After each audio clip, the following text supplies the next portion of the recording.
早晨，1月7號星期六嘅早上10:10嘅早上呢一刻啦，平叔早晨啦，早晨陳聰，早晨各位聽眾。呢一個節目咧，呢一集咧，我哋好多話題要同大家講。係咁啊，第一樣咧就掀起咧，我哋會Hong Kong Two Bar 投票嘅小風波。咁啊，因為咧我哋連續兩個禮拜啊，係問咗一條問題咧，就係2011年其實大家最喜愛嘅立法會議員係邊一位咧？咁樣，咁我哋咧就2個禮拜啦，問咗大家呢條嘅問題，俾多啲時間俾我哋啲聽眾啊嘛。係啦，咁啊亦都咧投票嘅人數破紀錄，係過咗5000人，哇！呢個真係破晒紀錄噶喎。點解咧？陳聰非常之踴躍下啦吓。係啦，嗱個結果咧真係要長加解釋，因為咧阿平叔有好多嘅即係聽眾留言咧喺我哋 Hong Kong Two Bar 度咧，都希望你咧分析下個結果啊。嗱咁呢樣嘢咧。嗱，5000人嘅投票，但係結果如何咧？咁樣，我哋咧稍後嘅節目同大家分析，係好嘅，因為咧都幾希望大家就留意聽，仲有咧希望咧係投票嗰啲人咧更加要聽。係啦，究竟邊一個最尾勝出咧？咁樣嗱，大家留意住啊！乜嘢網上邊都掀起而家仲可以投票噶喎。係啦，搭半先截止。好啊，半先截止，大家可以咧就把握呢段時間上 Hong Kong Two Bar 投票，投你2011年最喜愛的議員。咁但係頭先呢，我哋今日好多話題啦。咁我哋睇住呢2月8號呢，大會上邊呢個決議呢會點樣去辯論啦？再提一提大家 Hong Kong Two Bar 2011我最喜愛的議員，大家仲有幾分鐘可以投票。告訴大家投票人數過咗5000票，咁但係個結果如何呢？咁樣係嘛？我哋今個節目尾段呢會同大家呢詳細分析呢今次投票嘅結果。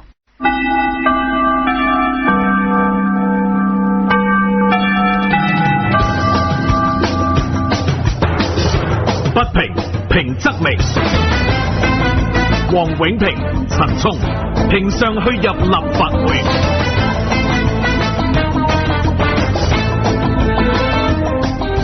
好啦，大家留意住啦。咁我哋 Hong Kong Two Bar 嘅2011我最喜愛的議員投票呢，就已經截咗止噶啦。係咁啊，非常之犀利。咁啊，接近6000票，破晒紀錄係嘛？以往平均最多都係1000零嘅啫，係咪？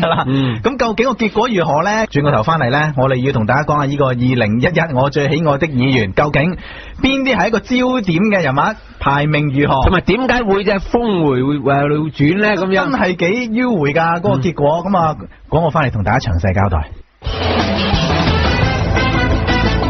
不平，平則鳴。好，再次感謝呢各位聽眾網民呢，過去2個禮拜呢就支持我哋2011年哪位立法會議員是你最喜愛的議員呢一個嘅題目嘅投票，總共呢接近6000票呢係各位呢係投下咗嘅。咁究竟邊啲係焦點人物呢？我哋同大家聽聽。頭4位就係呢4位啦。今次否決咗個臨時嘅撥款呢，千祈唔好話我哋做嘅嘢係玩，喺議會做嘅嘢係好嚴肅。行政長官講呢個政治倫理，最冇政治倫理就係你，佢係亂倫啊！唔係淨係僱用外傭嘅家庭，甚至基層都好擔心。咁我哋認為早啲釋法有好處嘅。掟佢個意思當然係侮辱佢嘅尊嚴啦。如果唔諗住傷佢嘅時候，梗係唔會掟中佢啦。如果係想掟中佢嘅時候，老實講，佢已經入咗醫院啦。係啦，如果佢哋都係你喜愛嘅，應該認得佢哋把聲啦，係咪？好，公布個結果先。係咁，然之後咧，我講下成個投票嘅過程，再等阿平叔評你。好嘅，冠軍第1位梁國雄議員得票率40.7%，哇，非常之犀利啊！第2位黃毓民39.5個百分點。長毛只係多佢0.8嘅。叮當碼頭非常之犀利，但係佢哋2個加埋已經接近80%嘅選票啦。點解呢？稍後再解釋。好，第3位余若薇8.2%，葉劉淑儀第4位4.3%。好，同大家講下我哋個投票過程先。好，嗱，平叔我哋由12月28號呢星期3咧開始投票嘅。咁一開始頭2日嘅時候呢，我哋初步結果呢，我都有少少拗頭啊。當時我同啲同事講，第1位係葉劉淑儀，第2位余若薇。我就有諗香港人真係善忘又好，即係太過即係寬容又好啦。大家唔記得7·1遊行嘅時候，哇！葉劉仍然而家做咗呢個直選議員，仍然得到大家最喜愛，咁犀利嘅咁樣。咁但係呢，經過咗頭2日之後呢，峰回路轉開始啦。第3、第4日開始呢，余若薇嘅票呢開始追過咗葉劉淑儀啦。咁亦都呢，我哋見到稍後即係2個禮拜嘅走勢呢，葉劉淑儀頭2日高峰完過後呢，已經開始平穩啦。冇乜大嘅增長啦，但係余若薇咧係持續地咧係有聽眾支持佢嘅，咁最尾咧余若薇而家咧都有8.2%個百分點啦，但係都輸咗，係點解都輸咗咧？咁樣點解輸咗俾長毛同毓民呢？事緣呢，就我哋留意到個投票嘅走勢咧，去到第2個禮拜1月3號度咧，2位議員呢有一個瘋狂嘅即係支持票。係倒咗個落去2位身上，咁啊當時呢就係一夜過後呢，我哋翻嚟睇一睇個投票結果，哇咁犀利嘅，毓民同長毛呢各自呢多成1000票，非常之犀利，咁啊叮當碼頭，咁啊然之後呢呢一個嘅即係。好多支持票倒落去呢個現象呢，喺最尾呢幾日呢，仍然呢係持續地出現嘅。咁啊，所以呢，最尾呢，令到個百分比呢，令到2位議員呢，加埋呢，佔咗80%嘅選票。咁呢樣呢，我哋等下平叔評你啦，因為呢，有好多聽眾呢，喺我哋 Hong Kong Two Bar 嗰個留言上邊呢，都有提到啊，咦呢一個嘅結果。哇，奇怪啲，點解有2位議員嘅票數忽然勁升嘅，令到呢一個嘅余若薇同埋葉劉淑儀跌落第3、第4位呢？喂，有冇搞錯啊？平叔真係要評你啦咁。好，我哋回應呢位聽眾，等下平叔評你先。嗱，我相信呢，首先呢，就第一個道理呢。就係話我哋一定要尊重呢個投票結果，所以我都多謝聽眾同網民。所以好多時有啲人呢，就對有某啲民意調查，即係佢唔中意嘅結果，於是就質疑人哋個動機啊，質疑個方法咧。有啲市民咧扭曲咗啊嗰啲咧，我又覺得就唔係好公道。嗱，當然啦，你話呢一個嗰個投票咧，因為網上投票，冇錯，所以咧你唔可以話咧係一個係即係全港性嘅，係有一個所謂係比較上係專業啲嘅，係所謂嗰個即係抽樣調查，冇錯。咁但係咧呢個當然係反映咗，特別係即係中途咧係我哋嘅投票引起網民注意，係咁於是咧就網民就不如利用下呢個機會即係顯示下我哋真真正正係中意一啲係非主流嘅議員咁樣，顯示下佢哋嘅實力。係啦，咁我又覺得嗱呢個正正係反映咗咧喺現實生活上面咧，就係我哋咧係一定唔可以忽略咧。其實而家好多即係網友又好，網客又好咧，佢哋持嗰個意見咧係同嗰啲經常唔係好上網，或者年紀大咗，或者甚至咧係淨係睇報紙，呢啲咁嘅係市民咧係好唔同嘅。係啊，即係網上嘅世界同網外嘅世界。嗱，所以某程度上咧，其實你話係余若薇同埋葉劉淑儀咧，即係未有嗰個網民參與，即係大幅度參與之下咧，佢哋排1、2咧，其實咧係即係。可以話咧係符合咗坊間咧係做一啲所謂係全港性嘅抽樣調查嘅結果嚟嘅。大家睇港大啊、中大啊都係咁上下結果嘅。咁啊調翻轉咧就係話咧係因為有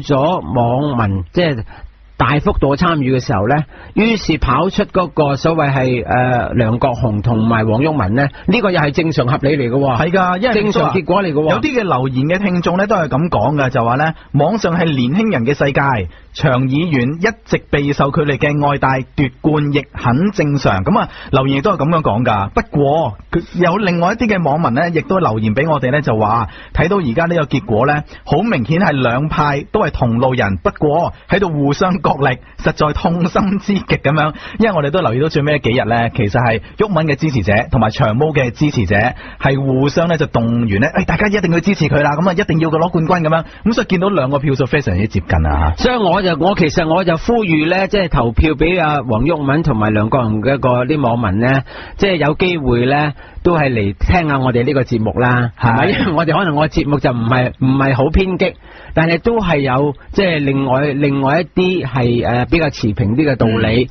咁另外一方面呢，我亦都呼籲呢，就真係呢係一般主流嘅係市民又好，即係聽眾又好，同埋政府官員又好咧，亦都真係唔好忽視咧。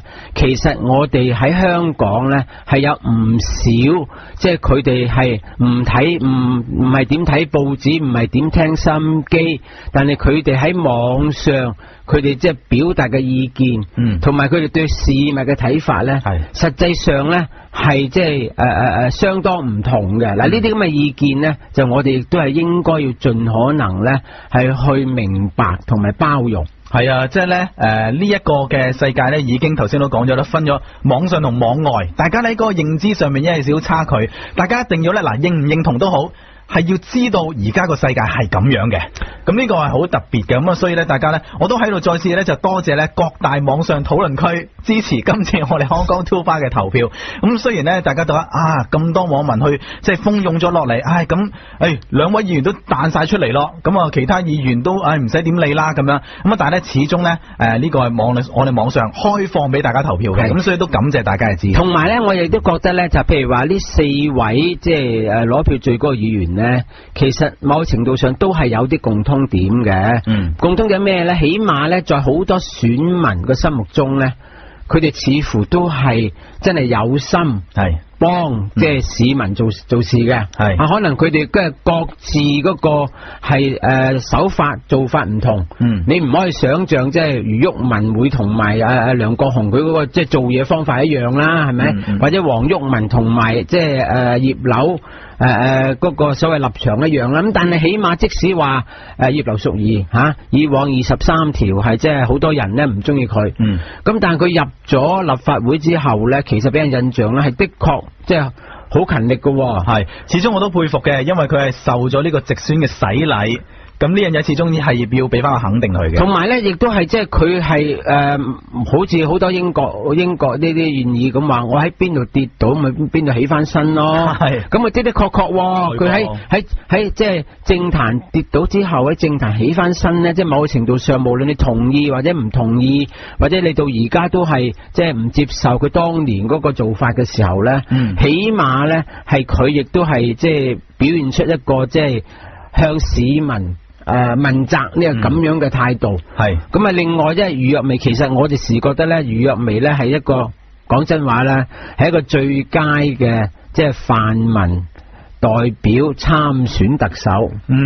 去到呢刻仍然係。我相信如果佢參選的話咧，就唔應該好似我哋何俊仁或者馮檢基淨係攞得即係4%、5%呢？係啊，呢個最新嗰個嘅支持度嚟㗎。所以我就覺得即係某程度上，即係余若薇希望佢因為知道我哋投票結果咧，係即係可以再行前，重新再振作，因為好似佢而家好似比較想沉咗一啲咁樣。所以同聽眾講咧，余若薇得到嗰個票數咧，其實幾有趣嘅，可以同大家即係討論下。因為咧，其實余若薇喺2011年退下咗公民黨黨魁之後咧，其實係刻意地站後咗少少嘅，咁令到梁家傑佢俾佢發揮多啲啦等等。咁但係咧，當佢退後完之後咧，其實市民對於佢嘅支持度係冇減過嘅。咁呢樣嘢咧都令到咧大家幾有趣。